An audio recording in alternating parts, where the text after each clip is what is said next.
Be ready. 5 seconds. Start. Now, sir, honorable members will recall that the bill was introduced in the House of the People on the 2nd September 1953. It has had a long history, and in one form or another it has been before the public since the end of 1949.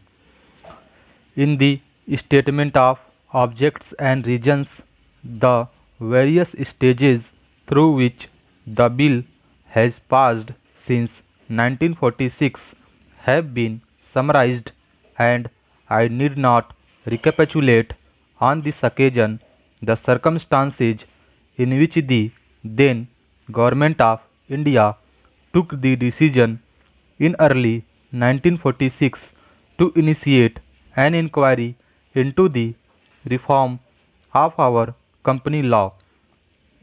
I would remind honorable members that between 1946 and 1948 the entire field of company law was carefully reviewed by two distinguished company lawyers who were appointed to recommend the broad lines on which the present act should be revised.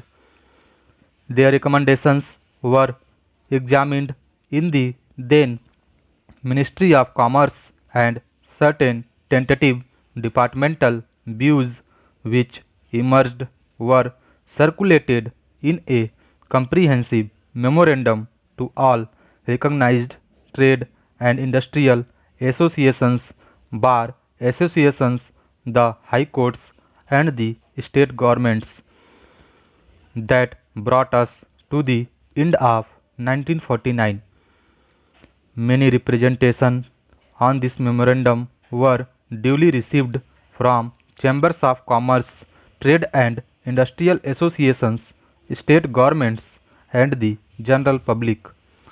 At the end of 1950, the Government of India appointed a committee under the chairmanship of Sri Bhabha to go into the entire question of the revision of the Companies Act with particular reference to its bearing on the development of trade and industry in this country. This committee examined a large number of witnesses in many parts of the country and submitted its report in March 1952. This report again was circulated to all state governments, chambers of commerce, trade associations, high courts, and many other bodies. At the same time, a special officer was appointed in the Department of Economic Affairs, Ministry of Finance, to examine the report in the light of the views received from the interested public and to submit proposals to government for the revision of the present act. The bill now before the House is based largely on the recommendations of the Company Law Committee, modified in a few particulars. Honorable members will notice that so far as public relations go, the bill has covered adequate ground. In a measure like the Companies Bill, however, which covers the entire field of the operation of joint stock companies, the limits of consultation and discussion can never be exhausted, and I would like to inform honorable members that although the bill was introduced in Parliament over 7 months ago, our officers have been engaged throughout this period in further studies and informal discussions with the interests concerned, and on occasions I have also participated in such discussions. I have also given some further thought to some of the issues arising out of the bill, and I propose at the appropriate stage to bring before the Select Committee any changes in the provisions of the bill which seem to me to be worthy of consideration in the light of this further examination. No honorable members will have noticed that the bill contains 6 clauses and 12 schedules. I think it is probably one of the longest legislative measures in recent legislative history, but its size might be regarded as misleading unless I make a few comments.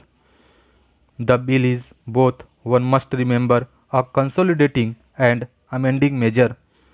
As mentioned in the statement of objects and reasons, this is the first opportunity which has occurred since 1923 for the consolidation of the Companies Act. Advantage has been taken of this opportunity to redraft several long and complicated sections in the present Act which have been split up into a large number of clauses. This is the largest single factor accountable for the increase in the number of clauses in the bill. New clauses embodying substantial changes in the present law would hardly constitute more than a small fraction of the bill. I would also draw attention to the structural changes in the bill to which a reference has been made in the statement of objects and reasons. The redraft of the bill and the rearrangement of the existing chapters in the Companies Act in a more logical order have, I think, resulted in a noticeable improvement in the form of the bill, and I hope will facilitate better understanding and appreciation of the scheme. I wish that the act which came into effect long ago was implemented properly. I know that the minister here is very earnest in implementing it, but unfortunately his colleagues at the state level are disappointing him. Unfortunately, no steps have been taken for trimming or toning up the administration at the state level and at the district level. They have to be taken immediately.